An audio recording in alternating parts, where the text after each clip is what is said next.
In the mid-'80s, fewer than 3% of all people in most of our countries were using cell phones. But you fast forward to today, when almost 100% of people are using cell phones. By the time they're 19 or 20 years old, they will have used the phone for 10 years, and we have no idea what type of risk that's carrying.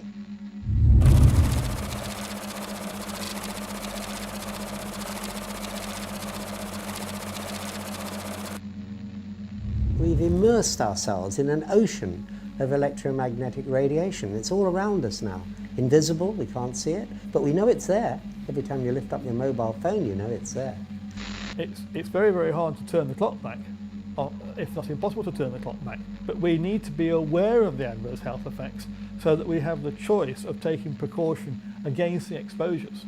At present, the World Health Organization statements regarding this are that it is real.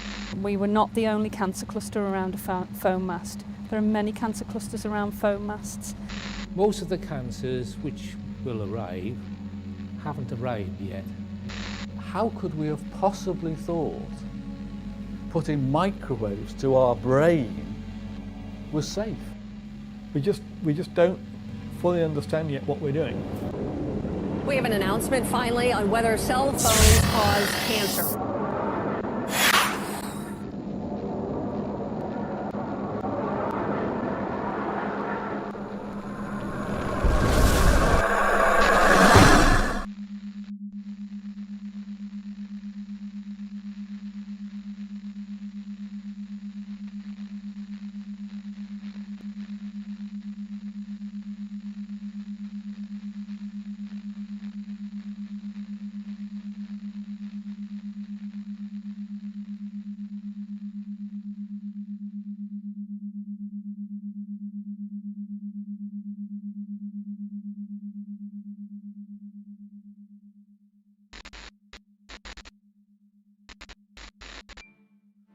An unknown scientist is about to make a discovery that should have changed everything. His name was Winifred Otto Schumann. On the day in question, he was teaching his students about the physics of electricity, how a sphere within a sphere can create electrical tension, and subsequently, a frequency. Schumann's class had struggled to understand the subject, so to make it easier, the professor instructed them to imagine the Earth as one sphere and the ionosphere as another. He then asked them to calculate the tension that would exist in between. Having no idea himself, Schumann also began to calculate. Eventually, he arrived at a frequency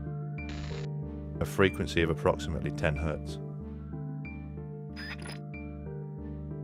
As incredible as it seemed to Schumann, our planet had a pulse, a measurable frequency that surrounded life on Earth. Although the professor was proud of his find, he didn't see it as a hugely significant one, especially as it was only published in a small science journal, confined to the back pages, under the heading of Schumann resonance. It would take several years and an incredible twist of fate before the professor would begin to realize the true importance of Schumann resonance. That twist of fate had begun 30 years earlier with another German scientist by the name of Hans Berger. Using an EEG machine he had built himself, Berger had made the first ever recording of electrical frequency transmitted by the human brain. It was initially suggested the wave be named after the man who'd discovered it, but Berger, being a modest man, elected for an alphabetical name, and called it the alpha wave. Shortly after Professor Schumann's discovery, one of Hans Berger's colleagues, a man named Dr. Ankermüller, happened to stumble upon a bedraggled copy of a small scientific journal. The exact same small scientific journal that Professor Schumann's discovery had been published in several years before. He read the piece several times, shaking his head in disbelief. He realized instantly the magnitude of what was in front of him. The frequency of the alpha waves, recorded by Hans Berger, were almost identical to Schumann resonance. The frequency of the Earth. Dr. Ankermüller immediately contacted Schumann to convince him to investigate further. Schumann agreed and worked alongside one of his students to refine his discovery. They studied in detail how tension is discharged by lightning in the Earth ionosphere cavity. Eventually, they came up with an exact frequency. The pulse of the Earth, Schumann resonance, was exactly 7.83 Hertz. The discovery was remarkable. Schumann resonance wasn't just similar to the alpha waves of the human brain, it was identical. The brain's frequency, which controlled our creativity, our performance, our stress, anxiety, and our immune system, had somehow tuned in to the frequency of the planet. The pulse of the Earth had become the pulse of life itself.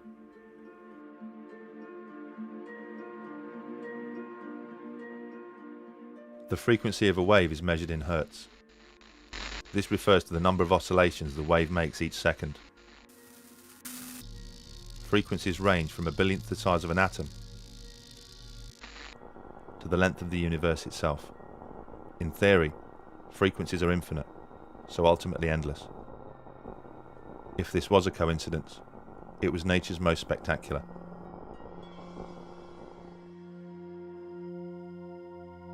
So what did all this mean? It wasn't long before somebody tried to find out. His name was Rutger Weaver, an acclaimed scientist from the Max Planck Institute.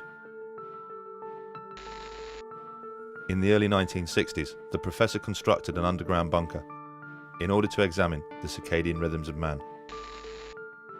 The circadian rhythm is the day-night cycle that is engraved into all life.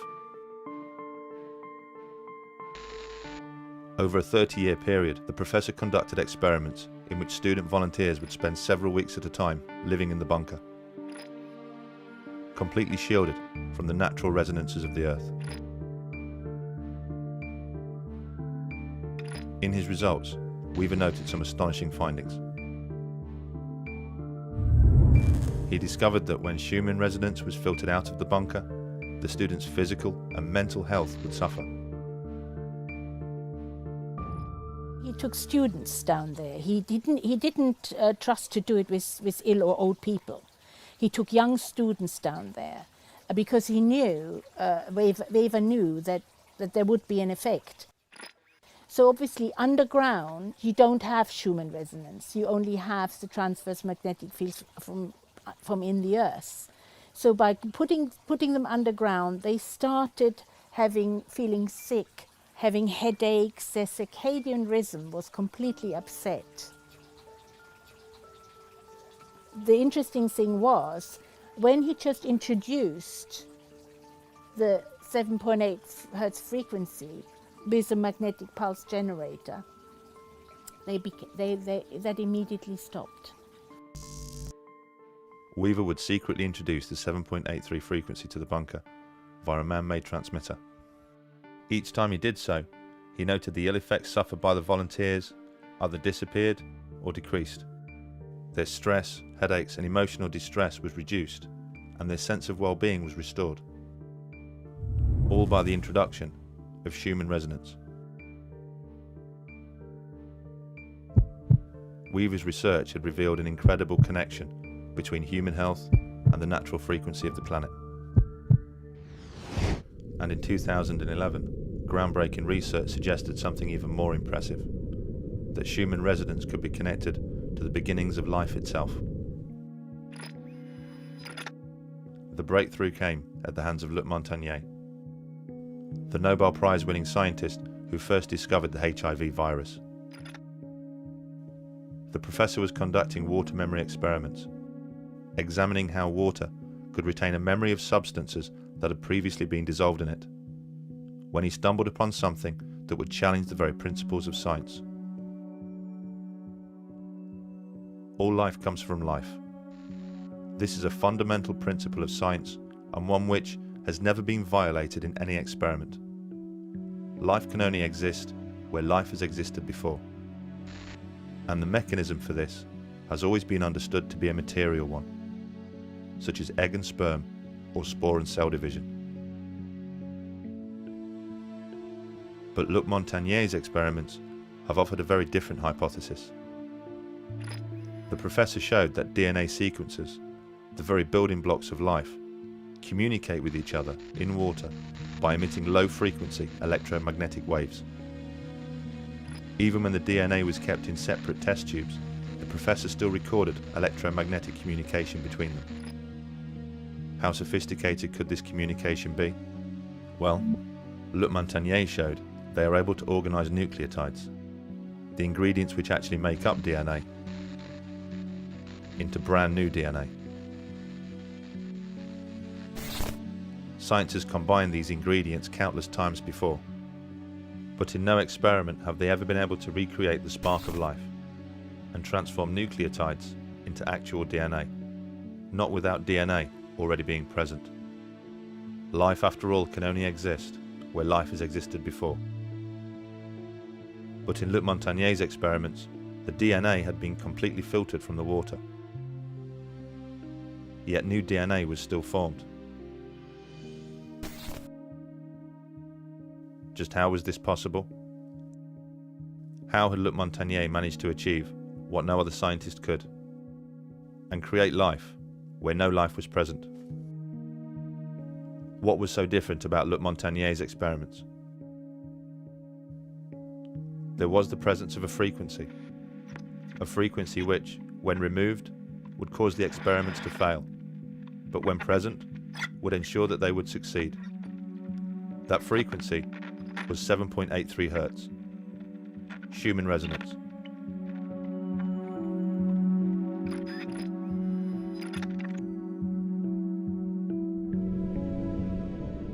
A delicate relationship had been struck between life and the frequency of the planet, an interaction of living organisms and electromagnetic frequencies, a reliance, a bond.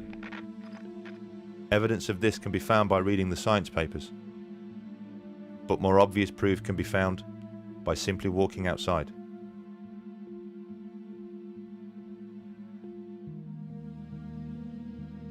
How did all this happen? Well, when you look at the history of the Earth, it seems pretty obvious. Schumann waves have been part of this planet since the very beginning. Life evolved surrounded by them, and inevitably tuned in. In fact, our sensitivity to frequency became deeply connected to our ability to sense another of the planet's phenomena.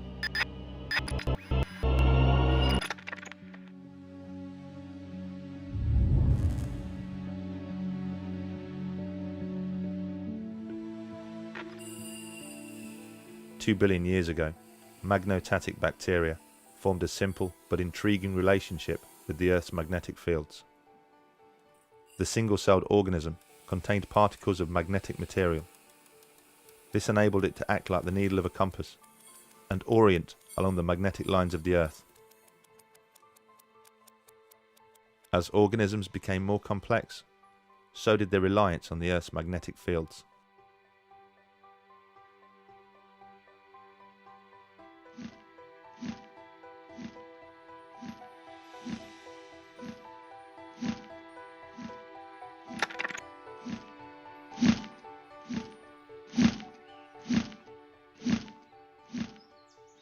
We do know that bees are sensitive to magnetic fields. We know that within their bodies they contain particles of magnetite, and laboratory studies have shown that they are indeed sensitive to magnetic fields, and you can demonstrate in the laboratory that if you artificially create a magnetic field, you can control the way that they build their comb, and it seems logical that bees are using magnetic fields in navigation. The delicate balance of life on Earth is perfectly illustrated by reliance on bees and their pollination of plants.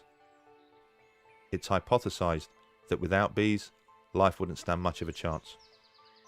Insect pollination is needed for really all the things that make eating interesting.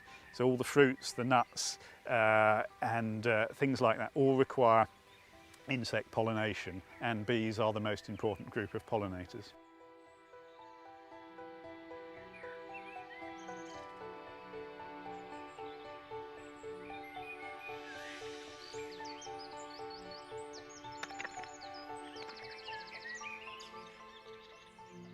If the bees weren't here, If the bees, we'd have a very boring diet. Yes, we would have a very thin existence. I think that's the point without bees. And of course, as well as the food that we need to eat, they're pollinating wild plants as well. And in many cases, we don't know details about the pollination of wild plants, but we can be sure that without bees to pollinate them, many of our wild plants would disappear.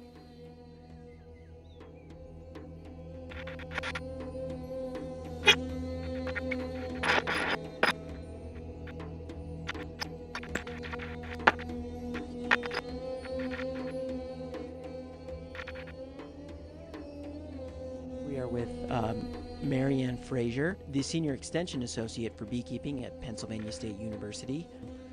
What are the classic criteria of colony collapse disorder so that any beekeeper can go out there and look at their bees and say, this looks like a pretty classic case of this? The symptoms are that the bees are relatively healthy and strong, and in a very short period of time, the adult bee population disappears from the colony. It leaves the colony. And what it leaves behind is a lot of brood, meaning the young bees, honey, and pollen. On what continents has this colony collapse disorder been observed? Well, the decline of honeybees has occurred actually worldwide. We've seen many other countries report declines in honeybees. Whether or not it's truly due to this thing called colony collapse disorder, which is a pretty unique set of criteria, is another question. And that's one of the things we're trying to understand by trying to communicate with other people in other parts of the world. The sort of current concern particularly dates from about 2006, and particularly in the United States, where a lot of commercial beekeepers suddenly found that their bees had been healthy at one point in the year, and then in late summer just suffered these spectacular losses, and they appeared to be different from anything that had been seen before. So people were just going to their hives and finding there were no bees at all. Colony collapse disorder has affected hives all around the world, with some countries reporting losses of up to 70%. A variety of reasons have been offered as to its cause, but none of them have been able to conclusively explain why all of a sudden bees don't return to their hives. Apart from one, a sensational piece of research by Joseph Kuhn and his team. In an experiment, the doctor worked with 8 beehives and placed a regular home deck phone inside half of them. The scientists then monitored if the presence of a deck phone would affect the way that bees returned to their hive. The results were astonishing. In the hives where no deck phone was present, the bees returned at a normal rate. But in the hives which contained a deck phone, the bees hardly returned at all. In one hive containing a deck phone, not a single bee returned. To fully understand the relevance of Dr. Kuhn's experiment, we must first understand how a deck phone works. The reason you are able to walk around your home talking on your deck phone is because the base station of the deck phone sends electromagnetic frequency waves, called microwaves, to the handset. This is exactly the same way that a mobile phone mast communicates with a mobile phone.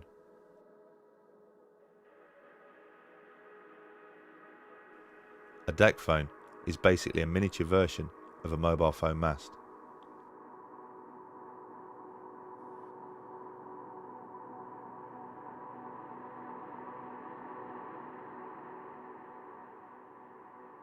If a bee is affected by what comes out of a deck phone, it will most definitely be affected by what comes out of a mobile phone mast.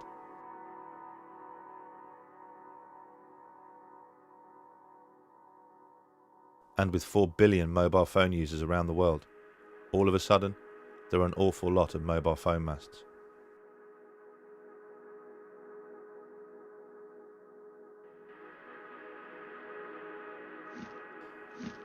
The bee's magnetic sense allows it to navigate using the magnetic lines of the Earth, an ability it has spent millions of years fine-tuning and developing. Does it stand to reason then that such an acute sensitivity would be affected by even the slightest change in the electromagnetic environment? So what about a gargantuan change, and one which has happened almost overnight?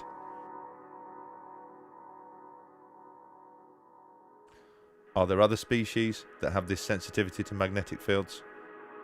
A sensitivity which ultimately makes them vulnerable to man-made frequencies.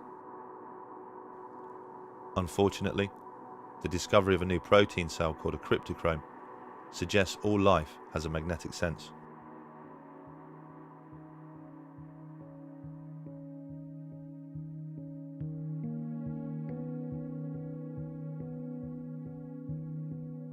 They were discovered in the 1990s in plants, where their function is to absorb blue light, which is used to regulate growth. They were since been found in insects, animals, mammals, including humans, and in birds. Cryptochromes are a biological molecule called a protein. It's generated by some of your genes called cryogenes. And the cryptochrome molecule actually controls your circadian rhythms, including melatonin production. Some of the cryptochromes seem to have a function of absorbing light as detectors for the circadian clock. So they are inputs for the light-dark cycle that many species seem to have, plants as well as animals. But in the year 2000, Thorsten Ritz demonstrated an even more amazing role for the cryptochrome. In a series of experiments on robins, he demonstrated that their navigational sense was not only a magnetic one, but it came directly from the cryptochrome cells, which are located behind the eye. I think the Ritz paper published in 2000 is one of those milestones in science, because he proposed that this cryptochrome molecule, which remember is best known for its effect in controlling circadian rhythms, that molecule was actually responsible for giving the compass, magnetic compass information in birds. The birds literally see the Earth's magnetic field, perhaps as a bright or a dark spot superimposed on their field of vision. And as they then move their head or their body around, this spot moves, and so rather like a heads-up display for a fighter pilot, they have this thing that they see, goodness knows what it would be, which allows them to orient while they're flying. The way he tested that was to expose birds to radio frequency fields to see if it actually disturbed their magnetic compass. And not only did the radio frequency field indeed disrupt the migration of robins, but it did so at very, very low intensities of fields. And that's really important and really interesting, that very low level radio frequency fields interfered with the robin's compass. The experiments by Ritz clearly demonstrated that the cryptochrome cell used in navigation was seriously affected by man-made frequencies, and man-made frequencies at levels well below those deemed safe by the governing body ICNIRP.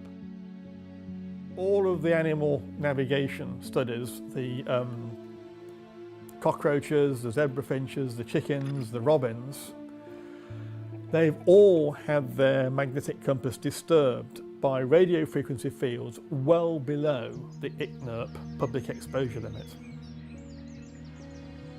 Work on birds, particularly birds, and insects have shown that they are sensitive to fields way below the ICNIRP levels that claim are safe for us.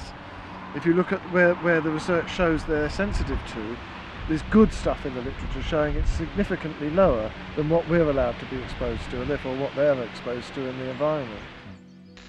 There's certainly solid scientific reason for supposing that magnetic fields, artificial magnetic fields, will disturb the habitat of a number of species.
How much has our environment changed because of electromagnetic fields? Over the last 25 years, it's changed beyond recognition, just beyond recognition. It's millions and millions of times in terms of electromagnetic energy.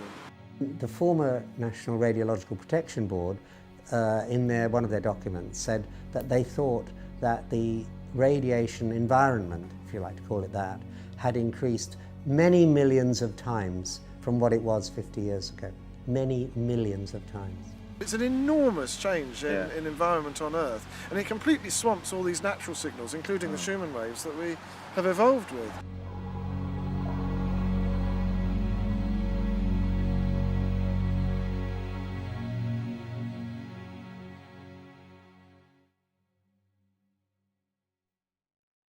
One of the reasons that cryptochromes are particularly interesting from the point of view of human beings detecting magnetic fields is that there's a recently study by Dr. Foley and colleagues showing that if you put human cryptochromes into the fruit fly, then the fruit fly is magnetically sensitive because of the presence of these human cryptochromes.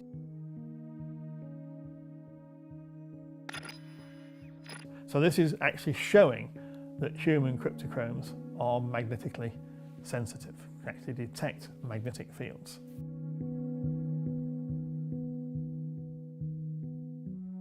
The discovery of the cryptochrome cell has sparked new interest in the magnetic sense of man, a sense that Robin Baker had predicted some 40 years ago.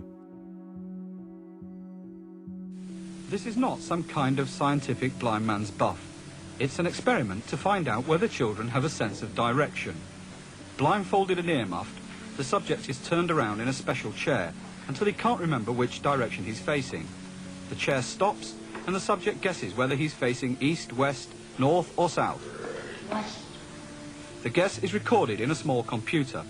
If children had no sense of direction, their guesses would be random, but they're not. Children after the age of about 10 or 11 make pretty good guesses. It seems they have a real sense of direction, and it seems to be a magnetic sense. When the scientists strap a magnet to the subject's head, it disrupts his sense of direction severely. And this is a huge advance in understanding. It begs all sorts of questions. It begs questions as to whether human beings can actually navigate in the Earth's magnetic field. Even though they don't do it today, did they do it thousands of years ago? And of course it begs the question as to whether this is a process by which magnetic fields are actually detected in the human body, which leads to this disturbance of circadian rhythms, which would explain all these adverse health effects that we see so much of in the epidemiological studies of the health of magnetic fields.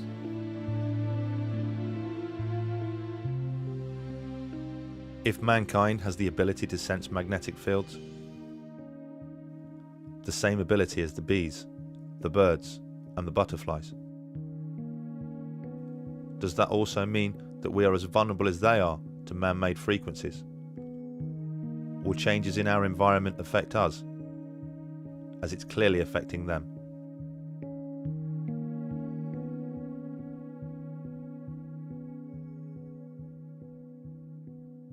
Rolling. Okay, so how do you describe electrosensitivity? Electrical sensitivity is when people start reacting, their body starts reacting to electromagnetic fields. Generally speaking, the electromagnetic fields that they'll be reacting to is wireless. So it'll be wireless communications, it'll be Wi-Fi, it'll be cordless phones, deck phones, mobile phones, masts.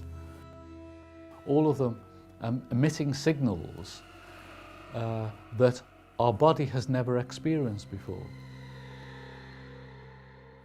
And when people start to become affected, when I became affected, the way that it starts to affect you is, generally speaking, it's your head first, and it will start giving you pains in your head. But I hate to use the word headache, because it's pains in your head that is unlike any other headache you've ever had before.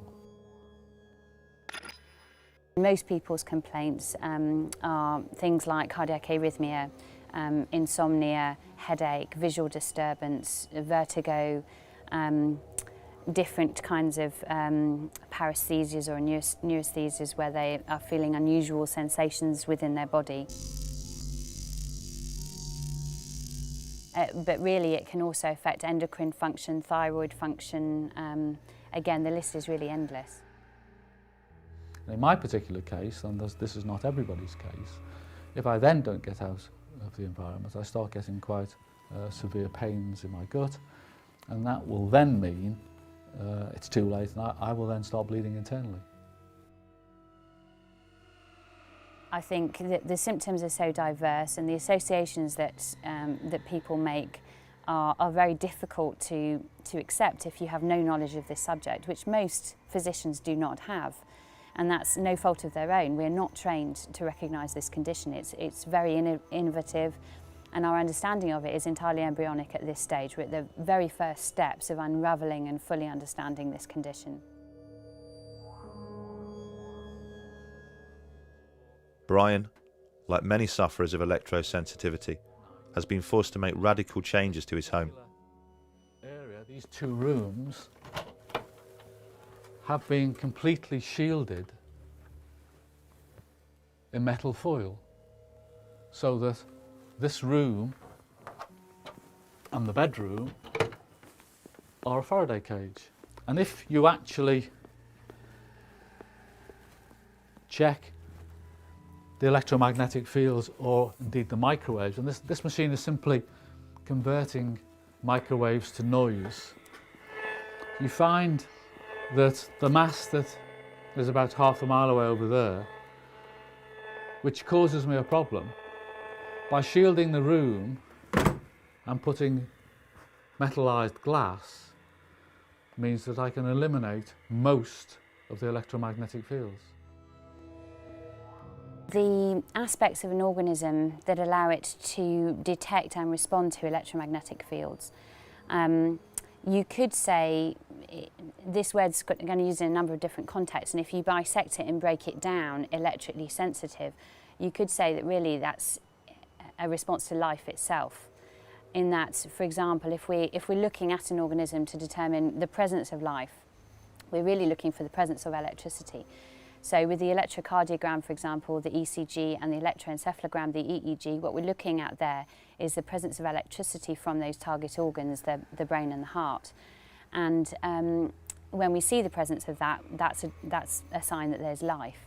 So in a way, given that on a cellular level, electromagnetic fields are part of life itself, we could say that all life is electromagnetically sensitive. Desperate to convince people that electrosensitivity was genuine, Brian and a number of other sufferers signed up to a landmark experiment at Essex University. The experiment, run by Elaine Fox, would sadly become the definitive work on the subject.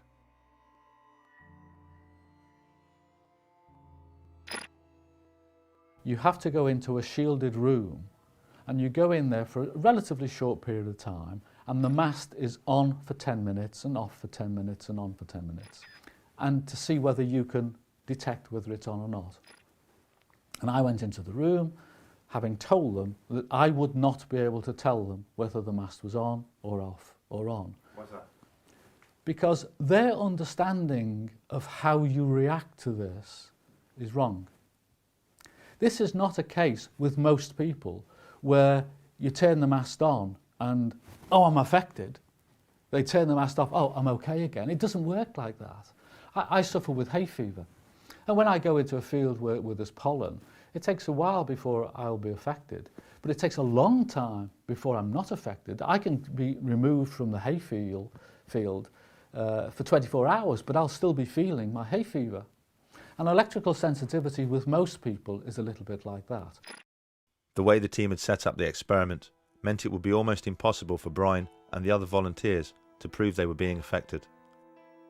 Not that it would matter, as the team had inexplicably decided to do away with any form of vetting procedure. For one thing, people appear to be sensitive to different things. I'm sensitive to 3G mobile phones, I'm sensitive to GSM mobile phones, for example.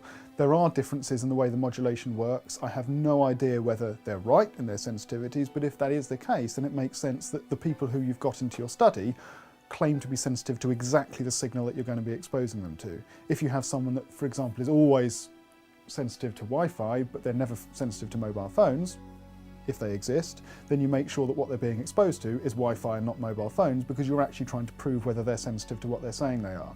None of that differentiation was done. It was really, if you claim to be sensitive to anything at all that happened to be electromagnetic, you were in. Well, one of the reasons why I thought it was quite important was I help people who are electrically sensitive.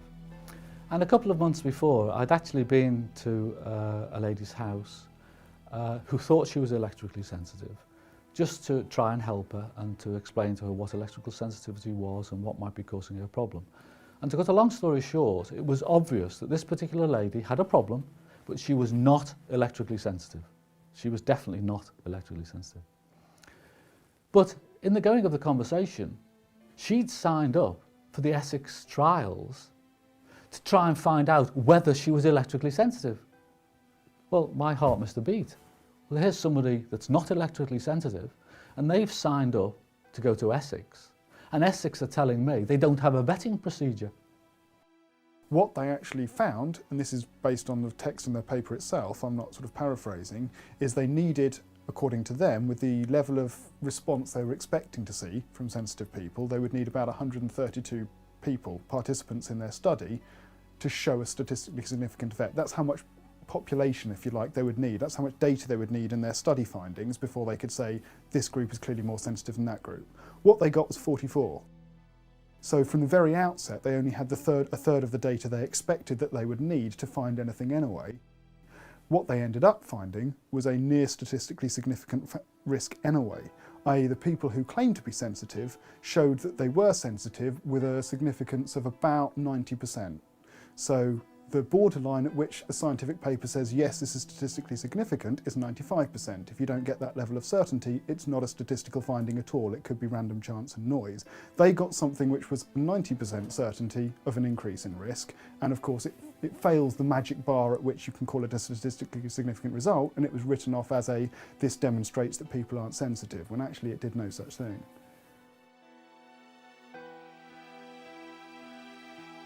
The constant exposure to the mast took its toll on a number of the volunteers, making some of them so sick they were forced to withdraw from the experiment. For Brian, the effects of the experiment will be felt long after he left Essex. I've had, my first colonoscopy was 7 years ago, my second one was 4 years ago, my third one was about a year ago. There's nothing the matter with me, there's nothing the matter with me. Absolutely, you're imagining it. I've got colon cancer. So from the first time that I bled to the time of removing the polyp was 7 years. When I asked the doctor how long does it take to cancer to develop, 7 years. So you can virtually track the time when I went to Essex, and there was one occasion before where I started bleeding. With that bleeding has caused me colon cancer. How could such a botched experiment be held up as such a definitive piece of research? Why would such an experienced team make such fundamental and obvious errors in their work? Could it be anything to do with those who provided the funding? The Essex experiment is one of a number of experiments funded by the MTHR, a company set up and funded by the mobile industry themselves. Could you explain what MTHR does and how MTHR is funded? Yes, the MTHR programme is funded jointly by the UK government and the mobile telecommunications industry, and it funds research into possible adverse health effects related to mobile phone technology. The whole issue of who funds scientific research is a thorny issue. I know many scientists like myself who, when they get a new study to read, the first thing they turn to is the back of the page where it says who funded it. Is there, do you think, maybe a conflict of interest in the mobile phone industry funding research into the harm that it does? Well, of course there is a potential conflict of interest, and that's why a programme of funding like this has to be carefully managed. I've done a lot of work with the telecommunications industry because I happen to have I organise the communication workers representation in here, and so I've talked to these people for a long time. I think they would like to be objective, but they are driven, particularly in a market where they're fighting each other for market share by profit, and therefore they may fund research, but much like the pharmaceutical industry, you often find that they're hiring people who've already spoken on their side of the argument. Scientists aren't pop stars, they don't earn a lot of money, they have houses to finance, they have families to look after. Who can blame them for recognising that if they find the wrong results, they're not going to get another job from that source at any rate? There are psychological pressures, even in the absence of actual pressures, which may or may not be present in individual circumstances. There are clearly psychological pressures to conform and to please the organisation providing your funding. You feel obliged. You feel obliged, you feel obliged. There are some really solid statistics showing that where there is an issue over electromagnetic field effects, that the studies funded by the utilities or by the power industry or the radio industry or by the mobile phone industry are funded by them, that the studies tend to be significantly negative, whereas the studies funded independently within universities and so on tend not to be so. It's a challenging area in which to research. It's not easy to do studies of that sort, and because of the constraints of doing research in human subjects, you're not going to have perfect research studies. There are always going to be limitations. Is this a real condition? Yes, absolutely it is. At present, the World Health Organization statements regarding this are that it is real and symptoms can be severe and disabling. Figures for electromagnetic hypersensitivity are around 2 to 3%. Those are people who've had their life extremely affected by this condition. But, as I've previously mentioned, on a cellular level, 100% of people are reacting. That means that the healthcare consequences of not taking this seriously and not recognising it are potentially huge. And the numbers of people that have mild or moderate electrical sensitivity are probably far higher than we estimate.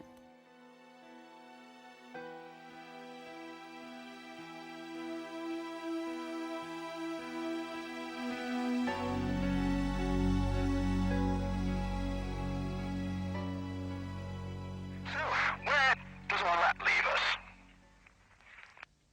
It leaves us with a tape recording of an experimental link-up between a standard telephone and a unique mobile handset. A dialing tone. And that's quite an achievement, because it's one thing to transmit a conversation, it's another to transmit accurate digital information. Now, an extension at the Research Institute in Chelmsford, which has perfected this technique. On the other end of this should be Liz Charnock.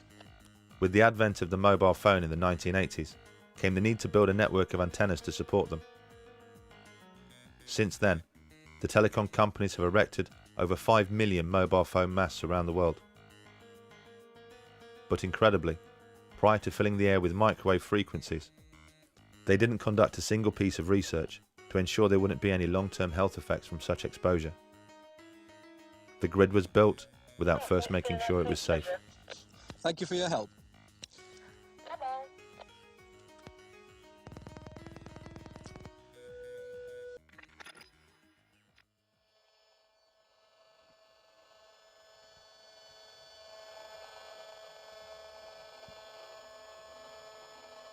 So It's pretty ugly, isn't it? yeah, and it's constant as well. One thing you'll notice is it doesn't stop. It's 24/7. This is what's coming out of the mast. If you can see the mast, you're being exposed to it. Right. Frankly, even if you can't, you're being exposed to it if you're this distance away, because it'll pass through, concrete walls and things. It'll dampen it a bit, but not very much. If you're within 200-300 metres of the mast up there, this is what you're going to be exposed to 24/7. When you can hear it, it changes everything. It does. Imagine if you could see it.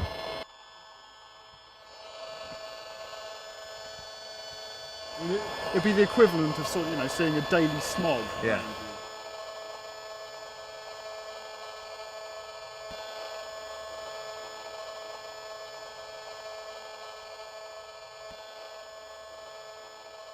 With a constant smog of man-made frequencies surrounding our daily lives, and no testing as to its safety, is there any wonder people's bodies have started to react? Well, it was almost 10 years ago, and I was in my 30s. No history of breast cancer in my family, and living a really healthy lifestyle. I'd been living next to a foam mast for many years, over 7 years by then. How far was that from? It was 100 metres from the house. Right, so pretty close. Yeah, and for years I'd been having symptoms which hadn't related to the foam mast, because I didn't know anything about the condition of electrosensitivity then. And I'd been having vertigo, sleep problems, headaches, sharp pains in my head. And I'd often visit the doctor only to be told it was either stress or a virus. And then just out of the blue, I was diagnosed with breast cancer. And it was the biggest shock of my life. And at first I thought, well, it's bad luck, it's just unlucky, it's me. And started to go through my treatment. And it was then I started bumping into neighbours in the hospital. And I only lived in a small village. Right. And started bumping into other young ladies as well, who were neighbours. Young? How old? Oh, well, I was the youngest in my 30s, but the others were in their 40s or early 50s. Right, that's very young. And that was 5 of us all diagnosed at once, within 6 months of each other, with breast cancer. There were only 18 houses in the village surrounding the foam mast, so Eileen decided to conduct a survey to see if anybody else had suddenly started suffering ill health. What came back really frightened us. Lots of people were reporting the same symptoms that I've been suffering with for years. So vertigo. Yeah, the headaches, the vertigo. But there was other young women in the village who were having fertility problems and precancer cervical cells. Other young ladies who'd had breast cancer benign lumps, and there were other conditions of cancer as well in the area. One of our neighbours, who was only 51, had developed motor neurone disease, and he unfortunately died. And so we unearthed a horrendous can of worms. We've done a count of 77 people in the houses. And out of 77 people, how many people were suffering biological effects? The estimate was around 70%.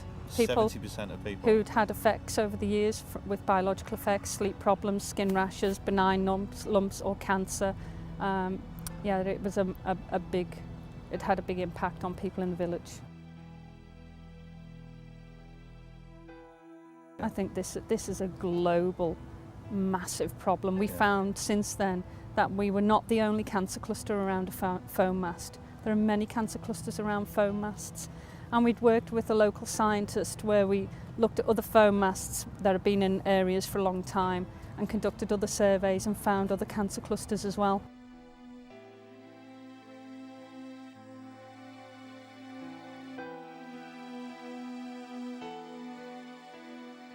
With so many phones and masts, and a mobile phone industry worth trillions, you would hope that by now a strict governing body would have been installed, an iron-fisted regulator who ensures the telecoms industry errs on the side of caution,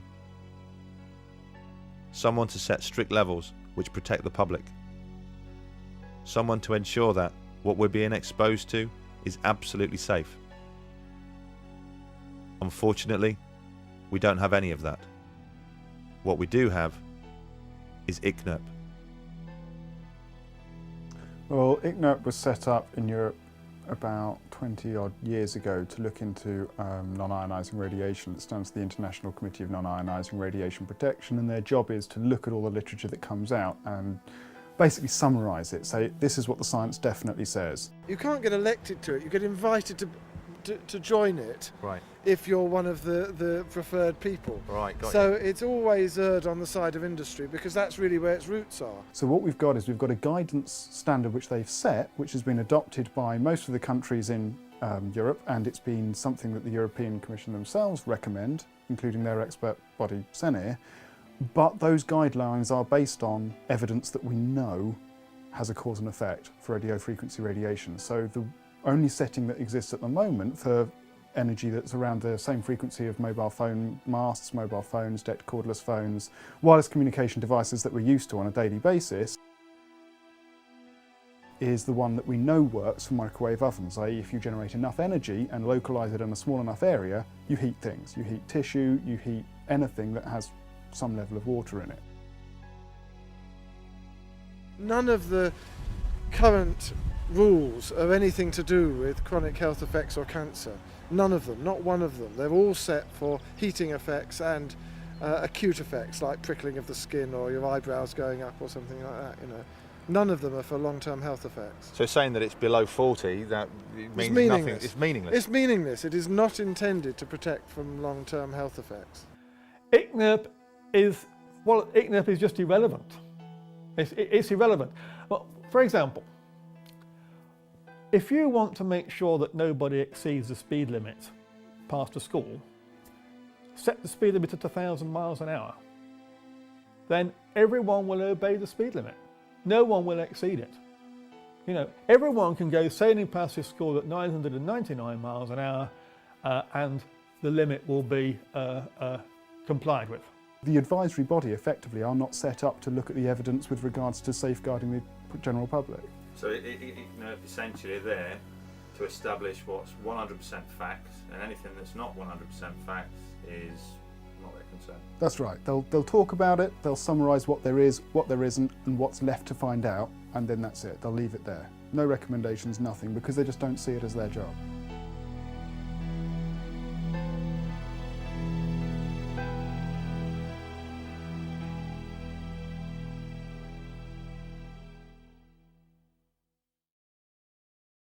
What if I try and make a call? Let me try and make a call. If you try and make a phone call, it'll be almost constant because it starts a proper sort of two-way high bandwidth transmission. Okay, let's do that. Oh wow. So as soon as it picks up, this is it trying to, and this is once it's on call mode, this is now what the phone's doing. And that's waves going from my phone to the base station and then being transmitted from there. And that's it's picked up. That's horrible. And that's basically what your phone's transmitting into your head all the time that you've got it operational and you're using it for phone.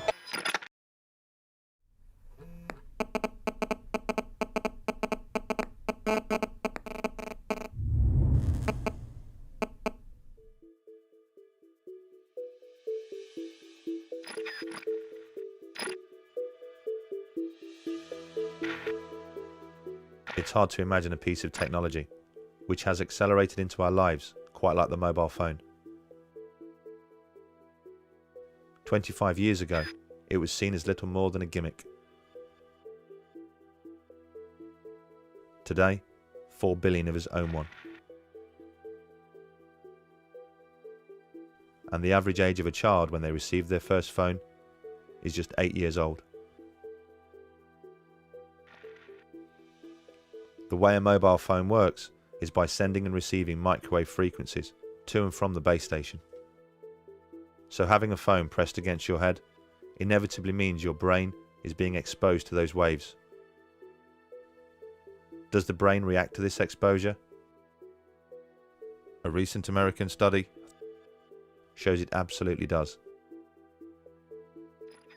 The work was carried out by Dr. Nora Valko. Dr. Valko and her team studied 47 healthy people for an entire year. Participants had a cell phone placed on their left and right ears. One was activated but muted, the other was turned off. Dr. Valko used brain imaging equipment to study how much glucose the brain would use during exposure. So it's a very sensitive marker to indicate if there are changes in brain activity that may be driven by a given stimulus, which in this case was the cell phone. When the brain is stimulated, it consumes glucose in the same way a car consumes fuel. 50-minute exposure to a cell phone was associated with increases in glucose consumption by the brain, which indicates that the brain was being activated by the radio frequencies from the cell phone. This right area of the brain that was very close to the antenna showed the largest increases in metabolism as compared when the telephones were off. Even though the radio frequencies that are emitted from current cell phone technologies are very weak, they are able to activate the human brain to have an effect. By using a muted cell phone, Dr. Valko's experiment showed that the human brain has a metabolic reaction to the presence of microwaves from a mobile phone. A metabolic reaction at levels well below the legal limit. Something many people claimed was impossible. And the reaction recorded by the doctor is secondary to an even greater concern: the way that those microwaves are actually absorbed by the brain. This has become known as SAR.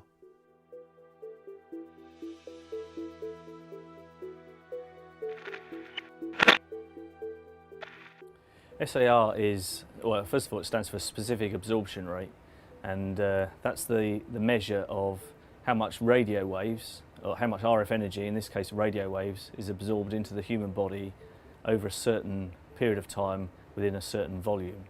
So it's a measure of the heating effect that a radio transmitter would have on your body, on the human body. The SAR for every mobile phone is measured in this way, using an artificial head called a SAM phantom.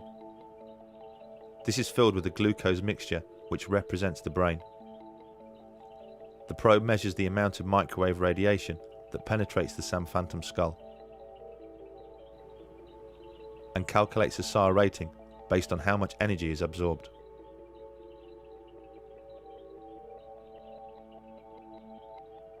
For the European Union, the limit is 2 watts per kilogram, over a 10-gram average of tissue. For America, it's 1.6 watts per kilogram, over a 1-gram average of tissue. So the limit for the USA is more stringent than for the European Union, but other countries around the world, such as Australia and New Zealand, use the European limit. Some of the most popular phones on the market emit so much microwave radiation that their SAR rating is right on the edge of the limit.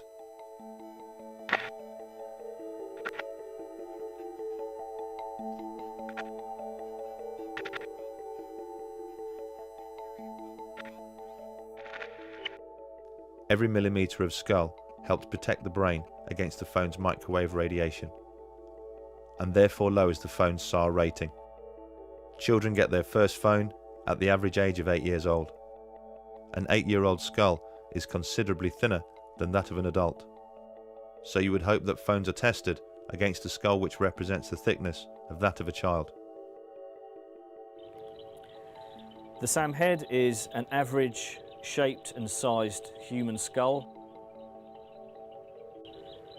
The average of 10,000 people has been taken in terms of their head measurements, and this SAM phantom head has been created, which is an average human skull. Obviously, the head of an average human being is considerably larger than that of an 8-year-old child. But when we investigate the company that makes the SAM phantom head, we discover that the news is even worse. The SAM phantom isn't just the average of 10,000 people. It's the average of 10,000 US Army personnel. And US Army personnel most certainly have a larger, bigger, thicker head than the average 8-year-old. It's pretty reasonable to assume that if most mobile phones were tested against the skull of an 8-year-old, they would fail.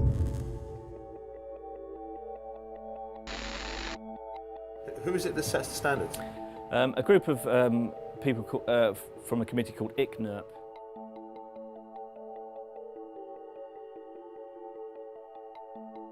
The people who do the work on mobile phones are, by and large, engineers.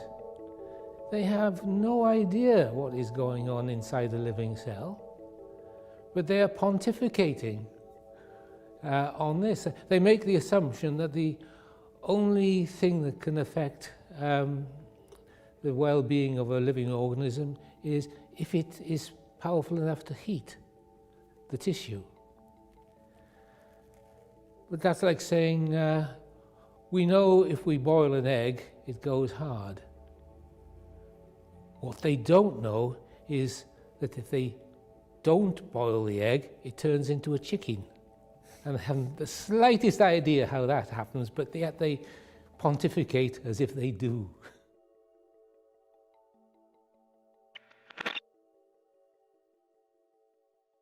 In 2011, the World Health Organization changed the danger rating of mobile phones, reclassing it as possibly carcinogenic to humans,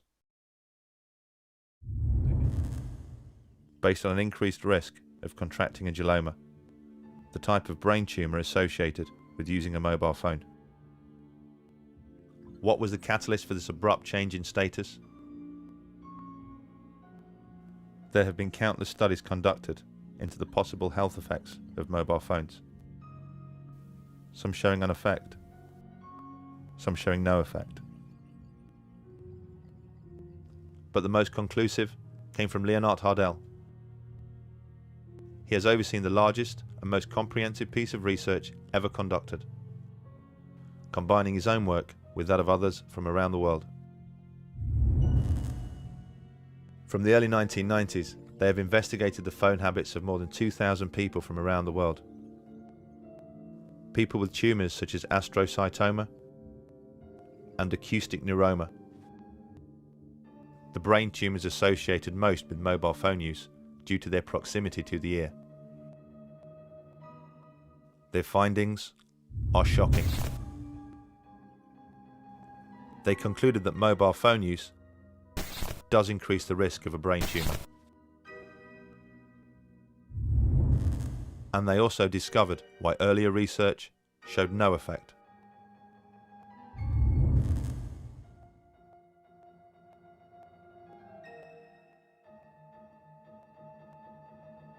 I think there's more evidence that it's carcinogenic than just possibly carcinogenic. But I can understand it in a way because most of the cancers which will arrive haven't arrived yet. I mean, people haven't been using cell phones for long enough for the true effect to become apparent. As is the case with other carcinogens, it takes at least 10 years before you start to see an effect from the exposure. Because the mobile phone explosion didn't really take hold until the late 1990s, it's not surprising we are just starting to see the effects right now. So what are the telecoms industry doing to protect its users from contracting a brain tumour? A flick to the far reaches of their safety manuals suggests that they are more concerned about protecting themselves.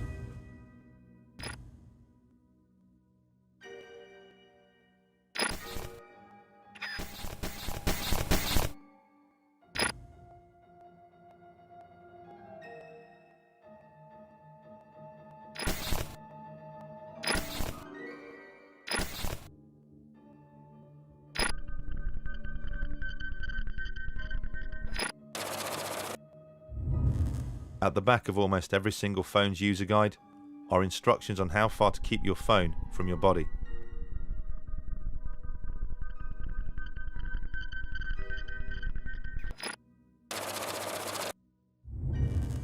Instructions which, in the most part, are wholly unworkable.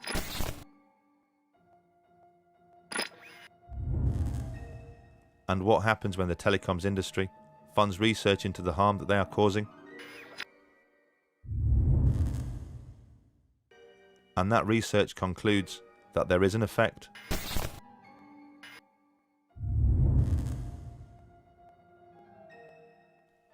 That the use of a mobile phone does play a role in the development of cancer.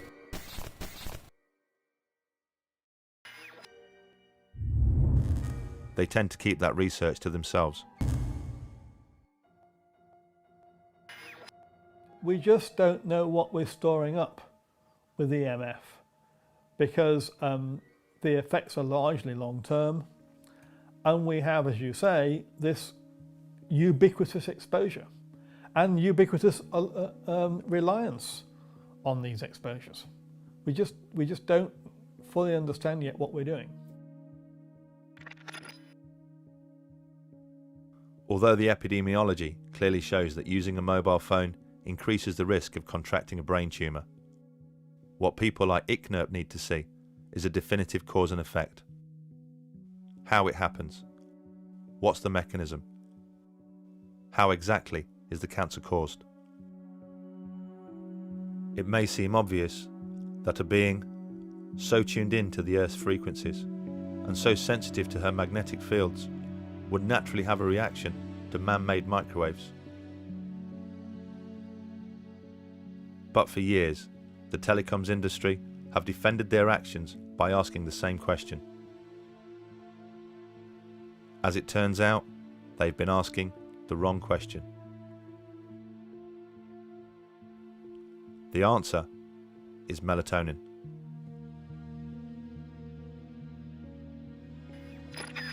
You know, melatonin is a hormone, and believe it or not, it's made in the brain. It's made in the pineal gland of the brain, and it's got a very powerful antioxidant status compared with vitamins. For example, melatonin is 5 times as powerful as vitamin C and twice as powerful as vitamin E. And it secretes only at night, and it's at night that we need it because that's when we go to sleep and when our brain repairs the cells of our body. And that's when melatonin comes out to do its work.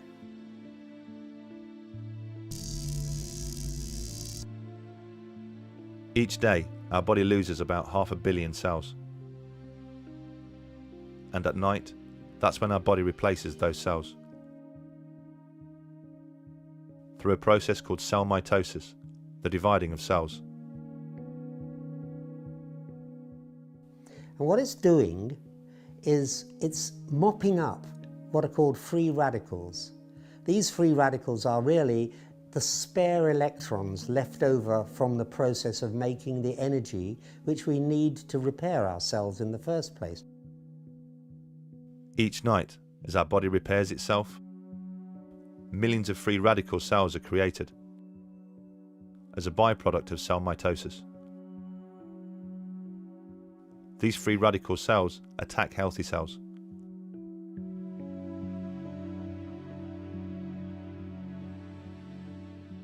It is universally agreed that the free radical cell is the main causal factor in most cancer.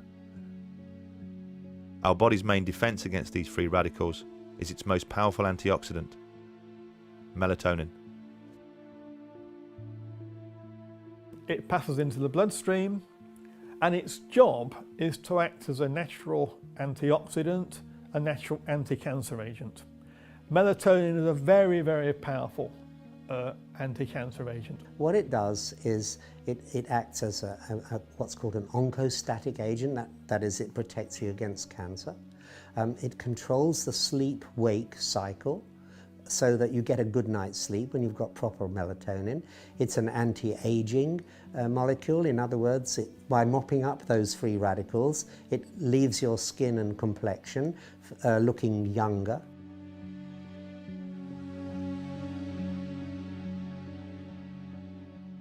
We have in our lab 12,000 studies, which we've collected over the years. And that is more studies than have ever been published on paracetamol, which is the most common headache reliever. There's more scientific interest in melatonin than there is in paracetamol. What are the consequences of having a reduced amount of melatonin? Yeah. Well, you have a reduced amount of melatonin. What happens then is that your immune system starts to be less competent for a start. You tend to get sleep disturbance. You can't get off to sleep, or if you do, you wake up and can't get back to sleep. You can have heart complications because melatonin protects your heart as well.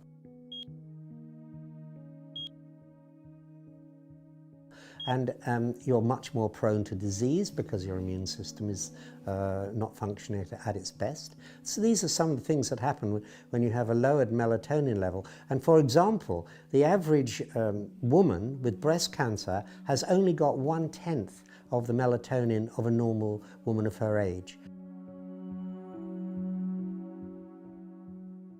And for people with prostate cancer, they've got less than half the melatonin that they should have. Autistic children have less than half the melatonin levels that they should enjoy. Reduced melatonin in night shift workers, because they're working at night and exposed to light, they don't produce nocturnal melatonin, is known to produce a 50% increase in breast cancer risk. And the International Agency for Research on Cancer, IARC, has actually classed night shift work as a class 2A probable carcinogen because of this melatonin reduction. There are lots of studies now showing that people on night shifts or people who are blind have different cancer rates than the average population. And most of those studies support the view that the absence or the lowered melatonin has an adverse effect on health. Because the body only repairs itself at night. Melatonin is only produced when the pineal gland senses that no light is present. What happens is that the pineal gland is light sensitive. It's sitting right where your brain receives signals from your eyes at crossover point in the middle. It's called the suprachiasmatic nuclei, and the connections from there goes directly to the pineal gland to tell it whether there's any light around or not. If there's light around, then there's also interference with the signals the brain wants to send to our cells in order to repair them. So it says there's no point in the brain sending these signals out to our cells to tell them to repair, because there's so much interference that they won't hear it. So it waits, the brain waits until it's dark.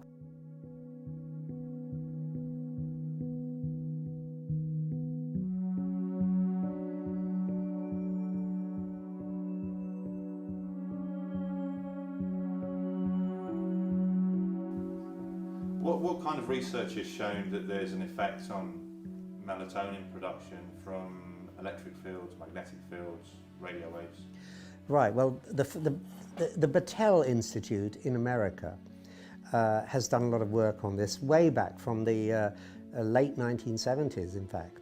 And their scientists there, Barry Wilson and Dick Stevens and people like that, started thinking that because we know that if you turn the light on, then the brain stops making melatonin, they thought, well, maybe our brains can't distinguish between electric fields and that we make ourselves artificially, and the natural light that we all know happens during the daytime, because we just don't make melatonin in the daytime. For very good biological reasons. So they thought, well, maybe these electric fields are suppressing the synthesis of melatonin, and that in turn is leading to cancer, breast cancer particularly, in women, because they don't have the immunological protection that they would otherwise have. So the brain interprets radio waves as being light waves? Yeah, we don't know the difference.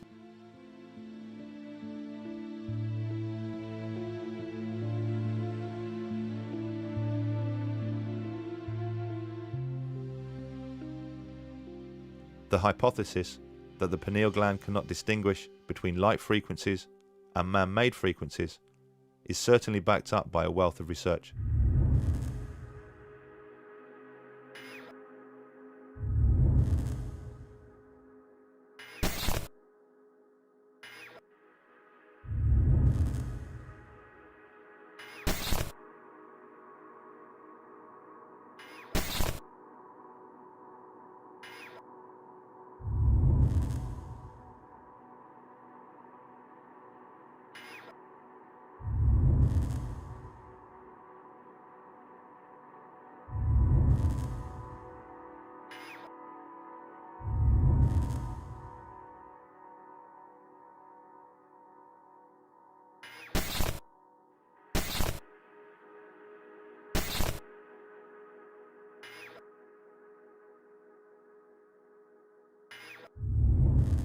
Do you think it's pretty conclusive that electric fields, magnetic fields, radio waves affect the production of melatonin?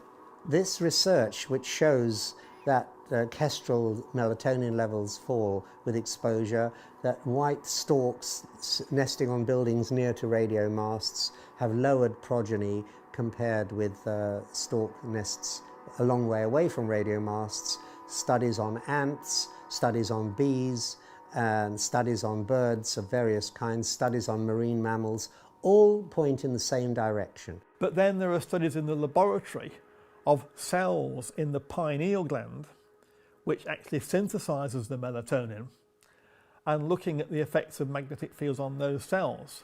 And at virtually every stage in the synthesis of melatonin, it's been shown that magnetic fields disturbs the actual production of melatonin. So you see, the evidence is in all aspects of the pathway of melatonin production, that the inhibition of melatonin production by magnetic fields, the research covers really every aspect of that pathway. Would you say that it's almost conclusive? Yes, I would say it is almost conclusive.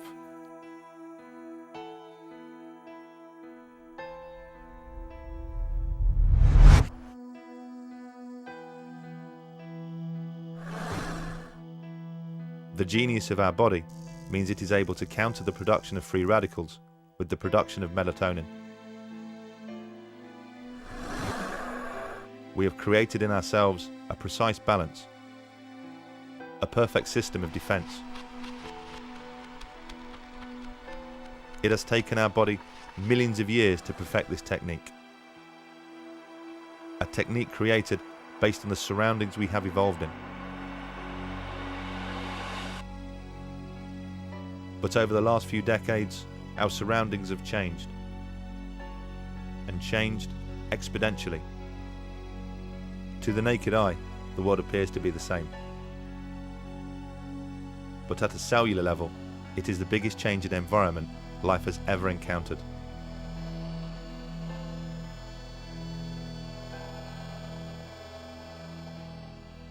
It stands to reason that such a gargantuan change would inevitably upset such a delicate balance.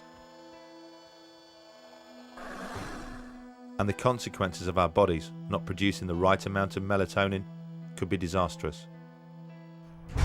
Scientists around the world now believe that free radicals could be the causal factor in every known disease, not just cancer. In the beginning of the 1900s, childhood leukemia was a medical rarity. We've seen nothing but an increase in childhood leukemia ever since that point. It's going up every year by about 2%. And that applies to many other disorders as well. Autism, brain tumours, cancer. Cancer rates in the 1910s were probably half of what they are today. And many other diseases are being connected by studies, by scientific studies, with exposure to electromagnetic fields and radiations. Not just power lines, but also to radio fields and microwave fields. Because we've in the last 50 years, really, we've immersed ourselves in an ocean of electromagnetic radiation. It's all around us now. Invisible, we can't see it, but we know it's there. Every time you lift up your mobile phone, you know it's there. It's very, very hard to turn the clock back, if not impossible to turn the clock back. But we need to be aware of the adverse health effects so that we have the choice of taking precaution against the exposures, if that's what we wish to do, and that's what we need to do. What worries me are things that are actually happening now. Right. That we haven't paid enough attention to, perhaps. And one of the things that's happening is autism, or give it its proper name, autistic spectrum disorders. Do you think we're getting to a point in science where we almost don't have a control group to be able to test things like this, because almost everybody has a mobile phone, almost everybody has Wi-Fi, almost everybody is exposed to electromagnetic fields?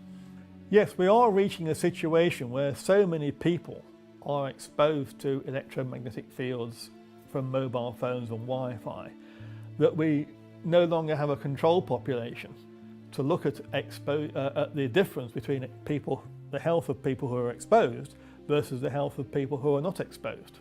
I mean, if I can take an analogy, we did find out that smoking caused lung cancer. That was because some people did not smoke, and they were a control group. If everyone had smoked, we may never have found that smoking caused lung cancer. And everyone would have been dying of lung cancer, and it would have been regarded as a sort of natural disease without ever having a link with smoking. What's happening with mobile phone exposure is we are losing this population of people who are not exposed. Even the few people who don't own a mobile phone are surrounded by the radiation from the mobile phone when they go shopping, when they go on a train, wherever they go. It's not just the canary down the mine like myself. Eventually, if you simply increase the electromagnetic fields in the atmosphere, which we're doing, and we're now got a million times more electromagnetic fields, microwaves in the environment than we had 30 years ago, eventually it'll start to affect you. It's very, very hard to say where we might be in 15 years' time, but I would very much hope within a few years' time we do recognise just how much these ill health effects are actually costing society. And then we might wake up and look at the causes and realise we have to do something about the causes.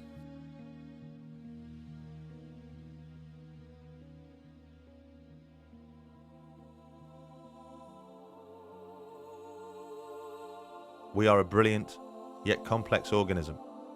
The way that our body functions isn't by chance, nor is it something which has happened overnight. Like every other creature on this planet, we have adapted into the environment we exist in.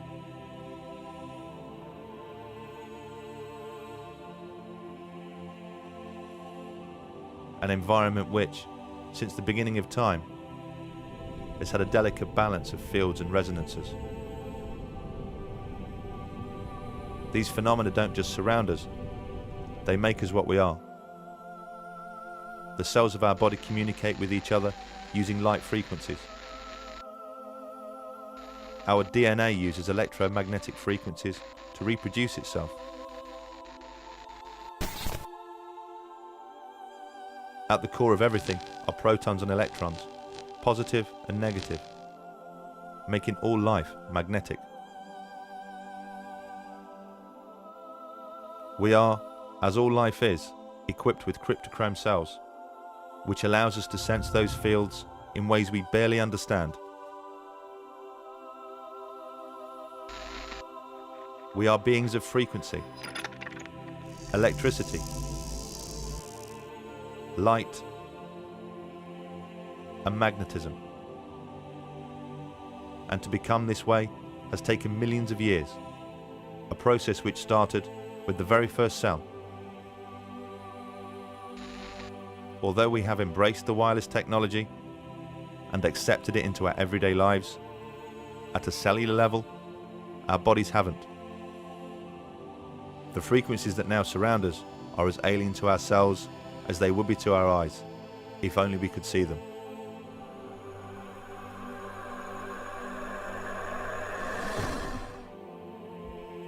Our children are being born into a world that their bodies simply cannot understand. Where will all this lead?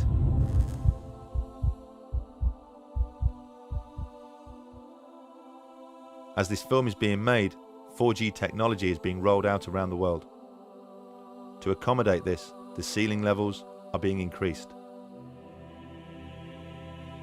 Wi-Fi is in almost every single home, school and business, surrounding us constantly. Deck phone technology is the norm in almost every single household. At a time when the industries responsible should be displaying caution, they are displaying a reckless disregard for our long-term health. Money talks, and they are about as likely to develop a conscience as the tobacco industries did. If there's going to be a change, it's not going to come from them. It's going to have to come from us. We just need to open our eyes and see the problem.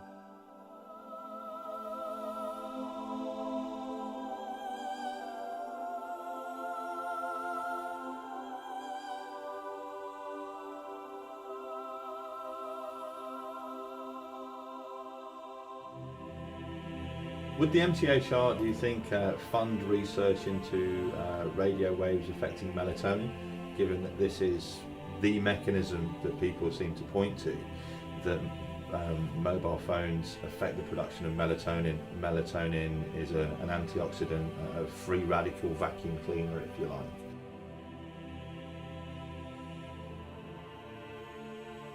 When we issue a call for research proposals, as we're doing at the moment, while we highlight areas that are of particular interest, we invite applications, proposals across the spectrum.